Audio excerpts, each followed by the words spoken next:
हालचाल सब ठीक है।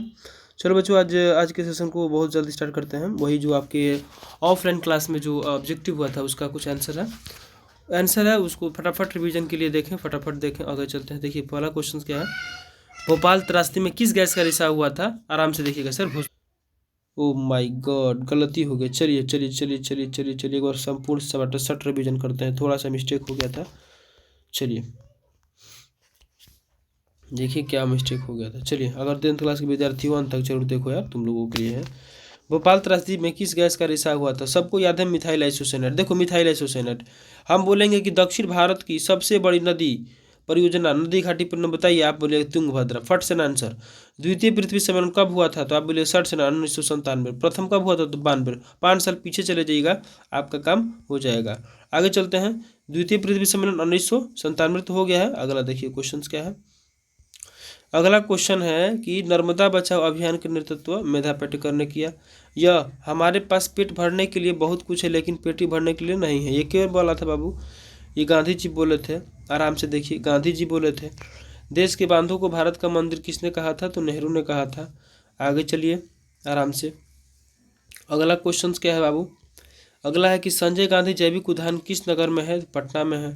चिड़ियाघर भी है, यही चिड़ियाघर का नाम है पटना का, संजय गांधी जैविक उद्यान। ठीक है। चिपको आंदोलन उत्तराखंड उत्तर प्रदेश भी दिया हुआ है, इसका कमेंट में उत्तर देना आपको सर। ठीक है, भूगोल में शायद यही दिया है, बताना है आपको ढूंढ के। वन विकास में भारत का स्थान अगर पूछे आपसे कि वन विकास में चीन के बाद भारत का स्थान बताइए, तो आप मारिएगा दूसरा। पादप बहुल देशों में भारत का स्थान बताइए, 10वां। कोयला कितने प्रकार का होता है? 4 प्रकार का होता है। नर्मदा बचाओ, देखिए अगला क्वेश्चन क्या है, आराम से देखिए। नर्मदा बचाओ आंदोलन किससे? पर्यावरण से संबंधित। बिहार राज्य कर्नाटक नहीं है। अब इसमें कौन कौन है देखिएगा ध्यान से। बिहार, महाराष्ट्र, राजस्थान, उत्तर प्रदेश। ठीक है, और ये कर्नाटक इसका उत्तर उसमें नहीं था, इसलिए बीमारू राज्य नहीं है। आगे चलते हैं। सासाराम नगर का विकास कब हुआ था? मध्यकाल में। आराम से सभी लोग जानते हैं कि मध्य युग में हुआ था। फाल्टा विशेष आर्थिक, पश्चिम बंगाल।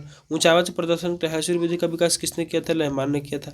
एकदम आराम से पढ़ना है, मतलब ऐसे आपको रिवीजन कर लेना है सर कि हम देखें उसका उत्तर मार दे। आपको एक ऑप्शन क्यों दिए हैं इसका भी एक रीजन बता देते हैं हम। 4 ऑप्शन हम क्यों नहीं दिए? 4 ऑप्शन देंगे तो यहाँ पर रहमान लिखना पड़ेगा, फहियान लिखना पड़ेगा, जो भी है मेजबान लिखना पड़ेगा। तो मेरे कहने का मतलब ये है सर कि इसका सही उत्तर आपको अगर याद हो तो ऑप्शन क्या देगा क्या ना देगा उससे हमको कोई मतलब नहीं होता है। इसलिए हमने क्या किया है कि ऊंचावच प्रदर्शन की लहसुर विधि का विकास किसने किया? तो हम कहेंगे रहमान ने किया। देखिएगा, भीड़ों की संख्या हो, हजारों की संख्या हो, अगर 2 की पहचान हो तो 1000 में भी 2 को आप पहचान लेते हैं। एकदम आराम से समझिए, हजारों के भीड़ में आप 2 को आराम से पहचान लेते हैं, तो 4 के भीड़ में आप लेहमान को नहीं पहचानिएगा, तो आराम से ये जो लेहमान आपको मिल जाएंगे। ठीक है। अब देख, पश्चिम बंगाल को पहचान सकते हैं, तो इसलिए हमने एक लीनियर में बना दिया, इसको एक लाइन में बना दिया इसका उत्तर, ताकि आपको वहाँ पर 4 ऑप्शन मिले तो कोई दिक्कत कोई परेशानी ना हो। आप जाइए देखिए, 60 से ना उसका उत्तर मारिए। ठीक है, आगे देखिए। अब देखिए ये जो क्वेश्चन है एकदम आराम से समझेंगे सर। गोबर, ये ना पशुओं के गोबर से तैयार होने वाला जो संयंत्र होता है वो क्या होता है? भारत में उसको किस नाम से जानते हैं? तो गोबर गैस प्लांट बाबू। इससे खाना बन सकता है, आप बनाइएगा तो बनेगा। बल्ब भी जल सकता है, बल्ब भी जल सकता है। आगे देखिए, आगे का उत्तर कमेंट बॉक्स में आपको देना। शुष्क कृषि क्या होता है? वर्षा की सहायता से विकसित कृषि को वर्षाधीन कृषि या फिर शुष्क कृषि, एकदम उसका सही उत्तर आपको देना है। ठीक है, आगे चलिए। अगला क्वेश्चन क्या है, ध्यान से देखिए। अगला क्वेश्चन क्या है उसको भी देख लेते हैं। अगला क्वेश्चन क्या है कि आधुनिक पहली सूती मिल की स्थापना कब की गई थी? तो 1818 में। ये आधुनिक सूती मिल जो है बाबू, ये आधुनिक सूती मिल जो है पहली सूती मिल थी, मतलब, और कुछ दिन के बाद ये बंद हो गई। तो आपको आधुनिक सूती मिल जो पहली पूछा है तो 1818 होगा। ठीक है, आगे चलते हैं।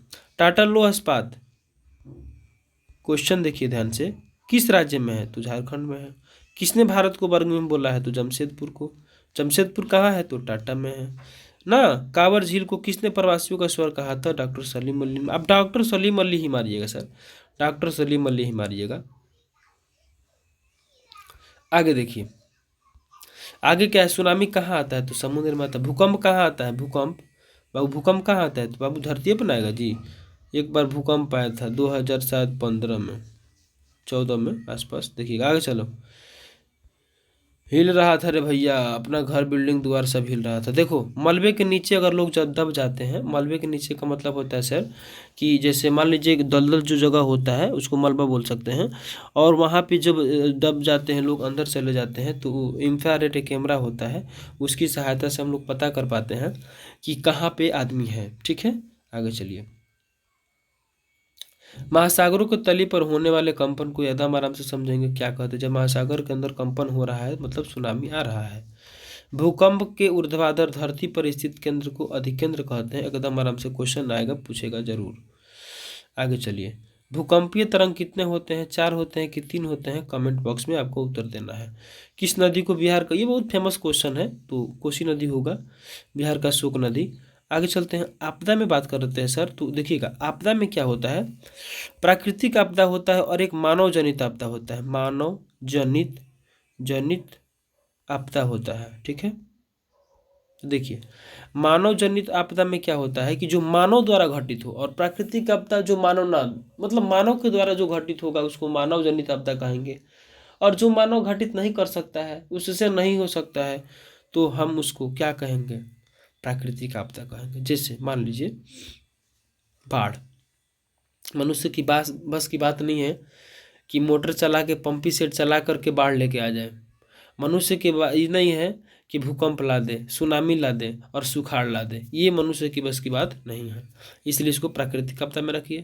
जो मनुष्य से ना हो सके उसको प्राकृतिक आपदा में रखिए, और जब मनुष्य कर दे, जैसे आग लगा दे और आपको क्या बोलते हैं, बम बिक दे, उड़ा दे, किसी को मार दे, तो ये जो है मानव जनित आपदा आएगा। आगे देखते हैं, अगला क्वेश्चन है कि सुनामी का प्रमुख कारण बताइए। तो समुद्र में भूकंप आना ही होता है। बिहार का सबसे बड़ा नगर कौन है? पटना है। मंदार हिल कहाँ है? तो बाबू बंका में है। ठीक है, आगे चलते हैं। अगला क्वेश्चन क्या है, देखिए अगला क्वेश्चन है कि बिहार में रेल का शुभारंभ कब हुआ था? तो 1860 में हुआ था। रेल वर्कशॉप कहाँ है? तो जमालपुर में है।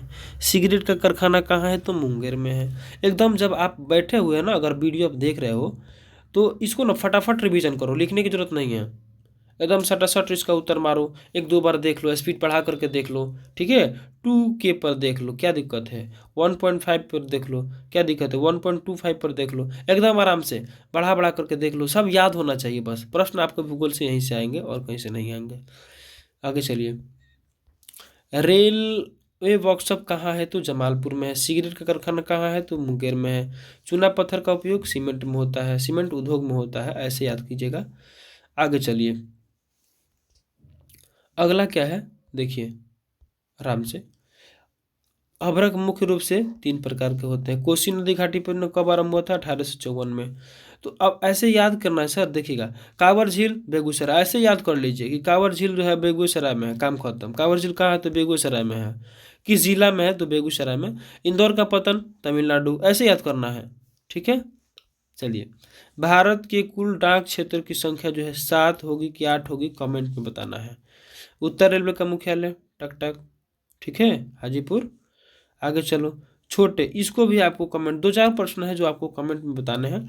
छोटे पैमाने वाले उद्योग को क्या कहते हैं? लघुक उद्योग, या फिर कुटीर उद्योग, या फिर फुटलूज उद्योग? इस सबका डेफिनेशन के साथ इसका उत्तर चाहिए। भारत में सबसे पहले स्थापित लोह टिस्को है। कंपनी का नाम क्या है? टिस्को, टिस्को, टिस्को। इसका फुल फॉर्म याद कर लीजिएगा सर, आएगा परीक्षा में। अब आते हैं बहुराष्ट्रीय कंपनी में, थोड़ा सा चर्चा करते हैं। बहुराष्ट्रीय कंपनी क्या होता है सर? जो एक देश के अलावा अन्य देशों में भी अपना काम करती है, अपना काम चलाती है, उसको बहुराष्ट्रीय कहते हैं, कंपनी कहते हैं। जैसे सैमसंग जो है अपने देश में मिलता है, विदेश में मिलता है। कोको कोला, ये भी सभी जगह उपलब्ध है, इसलिए इसको बहुराष्ट्रीय कंपनी कहते हैं। मतलब बहुराष्ट्रीय कंपनी का मतलब इतना समझ लीजिए कि एक देश के अलावा अन्य देशों में भी अपने सामान को वितरित करती हो, बेचती हो, सामान मिलता हो, तो उसको बोलेंगे। आगे चलिए, आगे का क्वेश्चन क्या है उसको देखिए। आगे का क्वेश्चन है, किस वर्ष इंडियन एयरलाइंस को इंडियन का नाम दिया गया? 2005। ये पूछ चुका है, पूछने की संभावना भी है। किस वर्ष इंडियन एयरलाइंस को इंडियन का नाम दिया गया है? तो आराम से देखिए 2005 में। दो रबी फसल का नाम गेहूं और सरसों। एक बात बताइए, रबी माने क्या होता है? जो गेहूं के साथ बुआई हो, गेहूं के साथ जितने आते हैं चना मटर सरसों जो भी है, मतलब तिलहन दलहन जो होते हैं वो सब इसमें आ जाएंगे। धान के साथ जितना भी खेती होता है वो खरीफ फसल में आ सकता है। ठीक है, कोई दिक्कत कोई परेशानी नहीं है। यूरेनियम, यूरेनियम सुनते ही ऑफलाइन वाला बोलता है जादू घोड़ा, कुछ भी पूछे वो डायरेक्ट बोलता है, तो ये ऐसा नहीं करना है। फिलहाल आप क्वेश्चन देख लीजिए, यूरेनियम का प्रमुख उत्पादन स्थल कहाँ है, तब मारिए जादू घोड़ा। एशिया का सबसे बड़ा परमाणु विद्युत कहाँ है, विद्युत गृह यहाँ होगा, विद्युत गृह तारापुर में है। मुंबई हाई क्यों प्रसिद्ध है, तेल शोधक कारखाना हेतु, ये ऑप्शन में है, आप देख लीजिएगा। अगला क्वेश्चन देखिएगा सर, सर्वोत्तम कोयले का प्रकार जो होता है एंथ्रासाइड 80%, शायद देख लीजिएगा 80% केवल कार्बन होता है। किस राज्य में इसको, अभी 80% नहीं कह सकते, मिला लीजिएगा आप अपना। अगला क्वेश्चन क्या है देखिएगा, अगला क्वेश्चन क्या है उसको आराम से देखिए। अगला क्वेश्चन क्या है देखिएगा, अगला क्वेश्चन आराम से, कट गया, थोड़ा सा रुकने का प्रयास।